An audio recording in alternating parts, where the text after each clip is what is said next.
안녕하세요. 할렐루야. 우리 주님의 크신 은혜와 사랑과 축복이 오늘 이 시간 함께 해주시는 우리 성도님들께 풍성하게 임하시길 축원합니다. 지난 시간까지 마태복음 14장까지 다 마무리를 했고요. 이제 오늘부터는 마태복음 15장 15-1편서부터 시작을 하도록 하겠습니다. 마태복음 15장 외식에 대한 책망과 칠병이어 등의 기적에 대해서 이제 기록된 말씀입니다. 그래서 마태복음 15장은 역시 네 부분 분단으로 구분을 좀 되어 있는데요. 1절로부터 9절까지는 장로들의 유전에 관한 말씀이고요. 10절로부터 20절까지는 사람을 더럽게 하는 것, 그리고 21절로부터 28절은 수로보닉의 딸을 고쳐주신 예수님, 그리고 29절로부터 39절까지 병든 자들을 고치시고 4,000명을 먹이심, 이렇게 구분이 되겠습니다. 그래서 오늘 15-1편에서 첫 번째로 드리는 말씀, 1절로부터 9절까지 있는 말씀, 장로들의 유전에 관한 말씀입니다. 자, 본문을 같이 보시도록 하시겠습니다. 그때의 바리새인과 서기관들이 예루살렘으로부터 예수께 나와 가로되, 당신의 제자들이 어찌하여 장로들의 유전을 범하나이까? 떡 먹을 때 손을 씻지 아니하나이다. 대답하여 가라사대, 너희는 어찌하여 너희 유전으로 하나님의 계명을 범하느뇨? 하나님이 이르셨으되 내 부모를 공경하라 하시고 또 아비나 어미를 회방하는 자는 반드시 죽으리라 하셨거늘, 너희는 가로되 누구든지 아비에게나 어미에게 말하기를 내가 드려 유익하게 할 것이 하나님께 드림이 되었다고 하기만 하면 그 부모를 공경할 것이 없다 하여 너희 유전으로 하나님의 말씀을 패하는도다. 외식하는 자들아, 이사야가 너희에게 대하여 잘 예언하였도다. 일러스되 이 백성이 입술로는 나를 존경하되 마음은 내게서 멀도다. 사람의 계명으로 교훈을 삼아 가르치니 나를 헛되이 경배하는도다 하였느니라 하시고. 자, 아멘. 이렇게 해서 1절로부터 9절까지 장로들의 유전에 관한 말씀입니다. 이 말씀을 이제 각 절 그대로 살펴보도록 하겠습니다. 1절, 그때에 공생의 1년을 남겨둔 어떤 시기로 추정이 되는데요. 이때 예수께서는 게네사렛에서 복음 사역을 하셨을 것으로 그렇게 학자들은 추정하고 있습니다.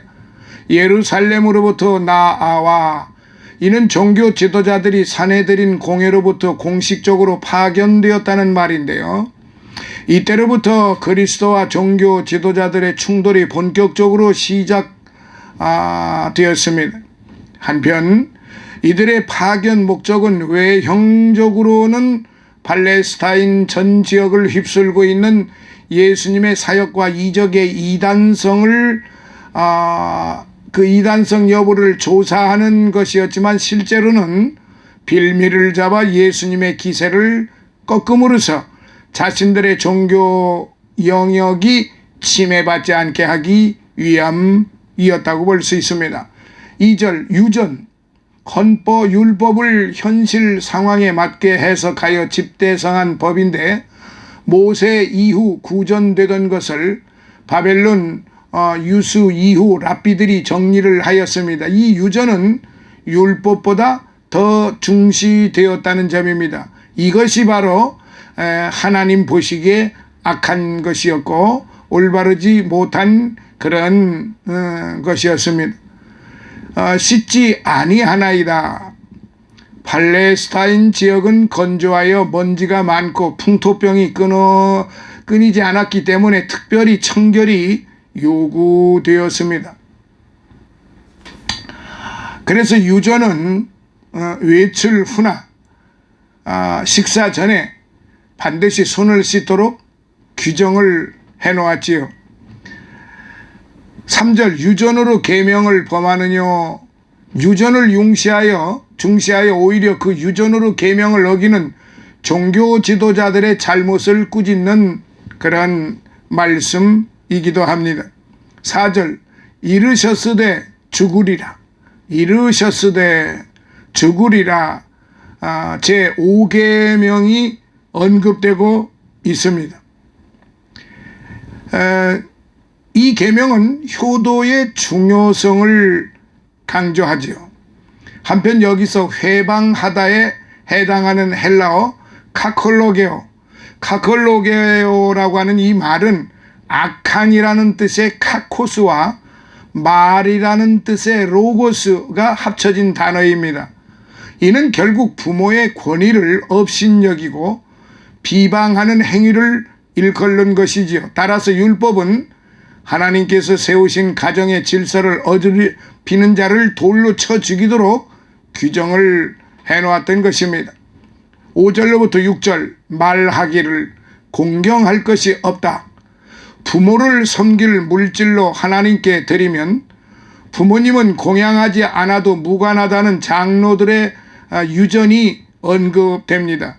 이는 결국 5계명과 상충이 되는데 이런 불의한 율례가 통상적으로 허용된 것으로 보아 아마 그 이면에는 하나님께 드리기로 서약한 물질의 일부를 횡령한 제사장들의 묵인이 있었을 것으로 제롬은 그렇게 추측하기도 한다고 말하였습니다. 7절에 외식하는 자. 원어적 의미는 연극 배우, 겉과 속이 다른 종교 지도자들의 위선이 가면을 쓰고 연극하는 배우들의 비유가 됩니다. 8절로부터 9절 이 백성이 헛되이 경배하는도다. 인간이 만든 법을 중시하여 오히려 하나님의 법을 거역한다는 뜻이지요. 한편 여기서 헛되이에 해당하는 헬라어 마테는 아무런 결과 없이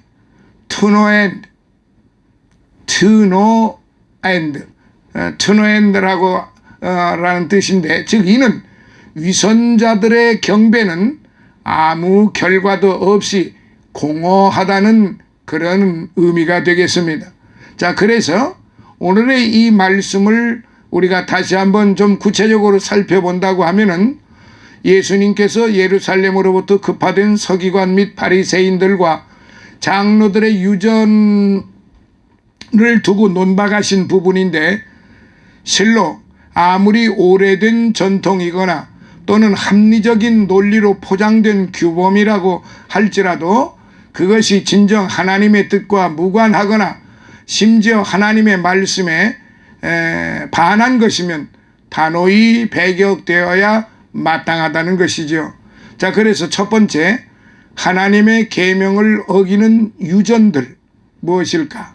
예루살렘 그 공회 사내들인이라고 말합니다.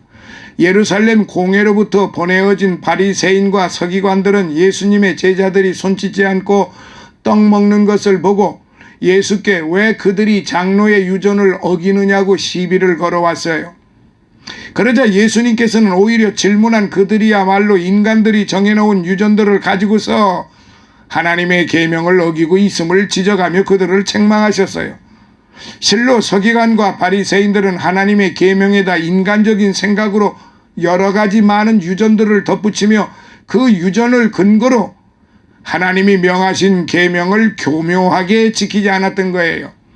여기서 우리가 중요하게 생각하는 것 중에 인간적인 생각이란 하나님께서 계명들을 제시하실 때 간혹 꼭 필요한 사항들을 빠뜨리셨는데 이 빠진 것들을 인간이 보충할 수 있다고 하는 철저히 인본적인 생각인 것입니다.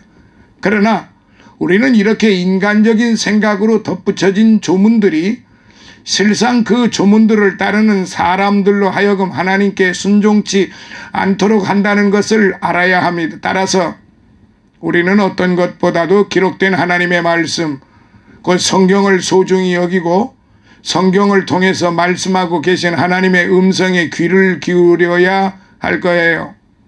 그리고 우리는 말씀의 종교인 기독교가 어떤 인간적인 첨가물, 즉 어떤 교리나 혹은 관습에 의해서 발전할 수 있을 것이라고 생각해서는 안 됩니다.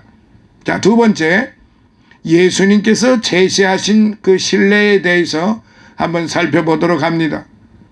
예수님께서 그들이 장로의 유전이라고 부르던 것들이 실상은 인간적인 생각으로 만들어낸 첨가물들이라고 말씀을 하시면서 그런 사실을 분명하게 보여주고 있는 한 가지 예를 들어서 구체적으로 그들이 하나님의 계명을 어기고 있음을 지적을 하셨는데요. 일반적으로 부모가 궁핍해지면 자녀들에게 도움을 요청하는 때 이때 그들은 그렇게 실제로는 하지도 않으면서 자기들의 재물을 하나님을 위하여 떼어 이미 성전에 봉헌했다고 핑계를 댄다는 것이죠. 이를 가리켜 소위 고르반이라고 하는데 여러분 성경을 자세하게 보셨으면 마가복음 7장 11절에 이 고르반이라고 하는 단어가 나옵니다. 이 고르반 제도는 원래 하나님께 바쳐진 선물이라는 뜻이었는데 시간이 흐르면서 점차 인간의 추악한 이기심의 수단으로 전락하고 말았습니다. 즉 자신의 재산을 고르반이라 맹세한 후 정작 그 일부만 성전에 헌납하고 나머지는 자기 소유로 돌려 부모에게 필요한 공양을 공식적으로 회피했던 것이지요. 결국 고르반 선언은 부모들이 자녀들로부터 어떤 것도 받으려고 기대해서는 안 된다는 것을 뜻하는 말이었습니다. 이런 일로 해서 부모를 공경하라고 하는 하나님의 계명은 주님께서 지적하신 것처럼 폐하여지고 있었던 거지요. 자, 세 번째, 외식하는 자들에 대한 경고입니다. 예수님께서는 인간의 유전으로 하나님의 계명을 폐하고 있는 자들을 외식하는 자들이라고 규정하셨어요. 그들이 당할 운명을 경고하셨어요. 즉 그들은 하나님을 헛되이 경배하고 있었다는 것이죠. 이러한 헛된 경배는 하나님을 기쁘시게도 할 수 없고 그들 자신에게도 아무 유익이 될 수 없다는 사실입니다. 그러니까 이사야서 1장 11절로부터 14절, 말라기 1장 10절을 참고해 보시면은 하나님이 기뻐하시는 게 무엇인지, 하나님이 싫어하시는 것이 무엇인지 잘 알 수가 있습니다. 이는 그들이 헛된 것을 신뢰했으므로 그들에게 주어질 보상 역시 헛된 것이기 때문입니다. 자, 한 가지 우리가 분명하게 좀 살펴보고 가야 할 그런 면이 하나 제가 좀 빠뜨린 것 같은데요. 무엇이냐 하면은 여기 오늘 본문의 말씀에 장로들의 유전이라는 것이 나옵니다. 장로들의 유전은 성경이 아니에요. 이 장로들이 그때 당시 장로들이 생각했을 때 자신들이 이 세상을 살아가는데 성경 말씀을 이렇게 보는 가운데 뭐 빠진 것이 있다 이렇게 인식을 하는 거예요. 이런 것은 여기에 이렇게 얘기가 되어야 되고 이렇게 이런 내용이 빠졌네. 그래서 자신들이 그 유전을 기록을 해놔서 거의 그 율법과 동일시를 했다는 사실이에요. 그러니까 이게 얼마나 오만방자한 것인지 우리는 알아야 하는 것입니다.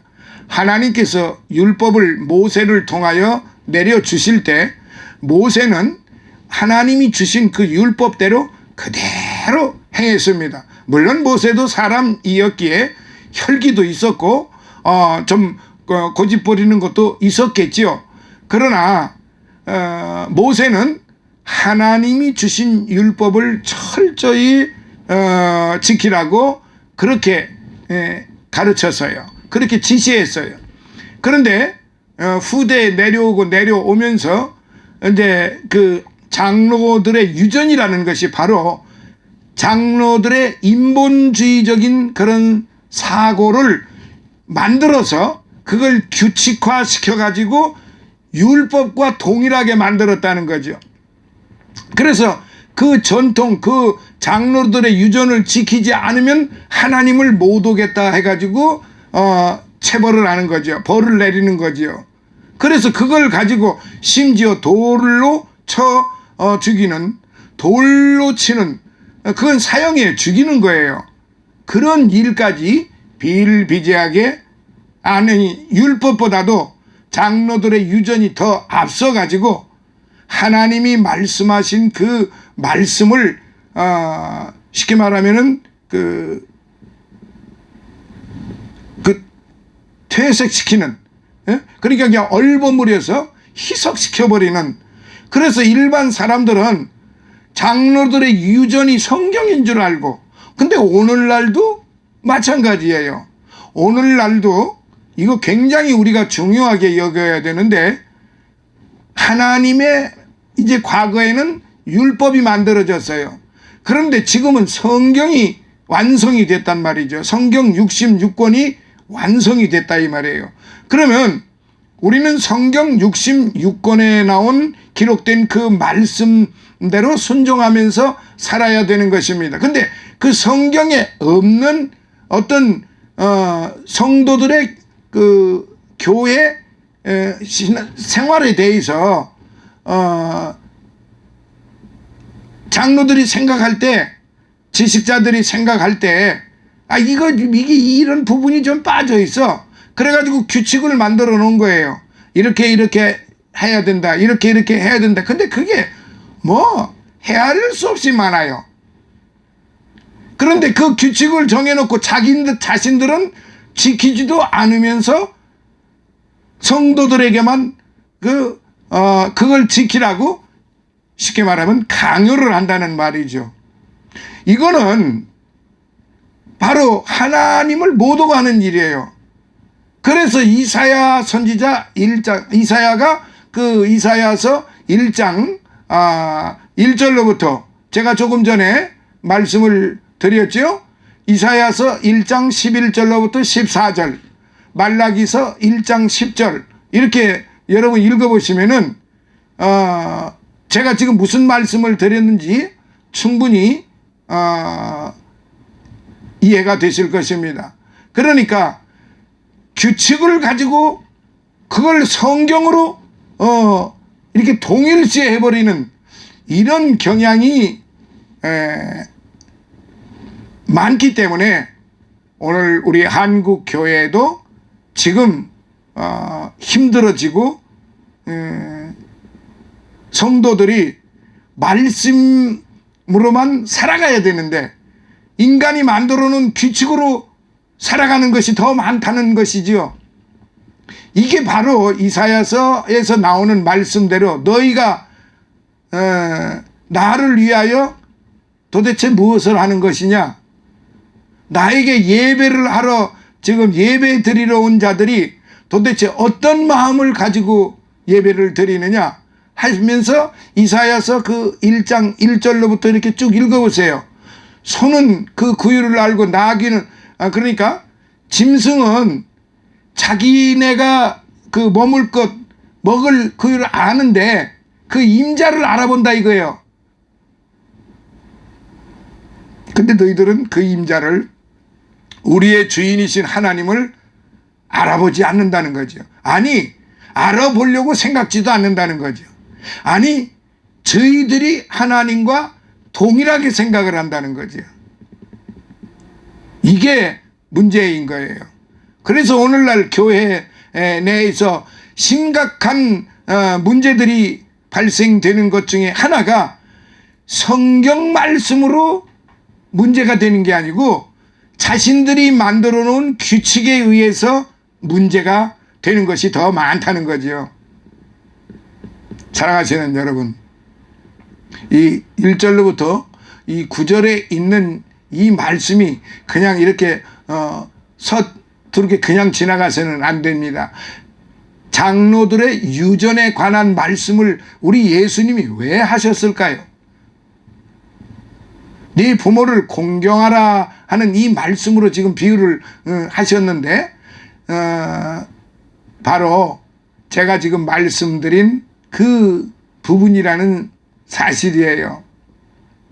오늘 저와 여러분들은 이 부분에 대해서 정말로 심각하게 받아들여야만 하는 것입니다. 오늘날 우리가 신앙생활을 말씀으로 하느냐 유전으로 하느냐 전통으로 하느냐 이 말이에요. 근데 놀랍게도 그게 성경처럼 그렇게 가르치고 있다는 거지요. 그래서는 안 되는 거예요. 하나님의 말씀을 가르치는데 세상의 학문으로 가르쳤어도 안 돼요.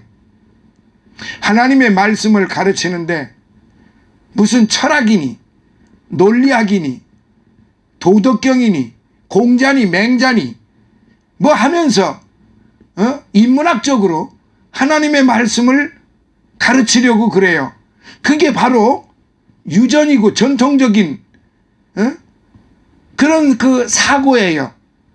하나님의 말씀은 어떻게 가르쳐야 되느냐? 말씀을 말씀대로만 그대로 전하고 그 말씀대로 살아라고 그 말씀대로 순종하라고 가르쳐야 되는 거지, 자기 머리에서 자기 지식으로 자기 생각으로 안드로포스, 헬라어로 헬라 동사로 안드로포스라는 말이 있는데요. 이 안드로포스라는 이 말은 자의적 생각, 자기 중심주의적으로 말하고 그것을 퍼뜨리는 거예요. 그러니까 오늘 저와 여러분들은 안드로포스적 이 사고로 물들어 있어요. 그렇게 배워왔다는 말이죠. 그렇게 전통적으로 장로들의 유전적으로 오래전 100여 년 전서부터 성경으로만 가르침을 받아온 것만이 아니라 장로들의 유전과 전통을 통해서 이게 동일선상에다가 놓고 왔다는 거예요.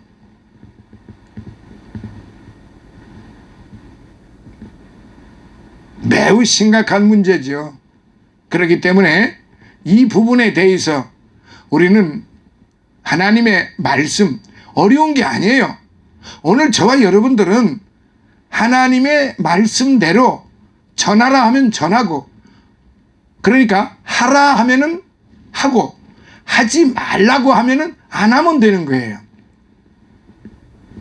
그래도 연약한 우리이기 때문에 실수하는 것이 많고, 입의 말을 실수하고,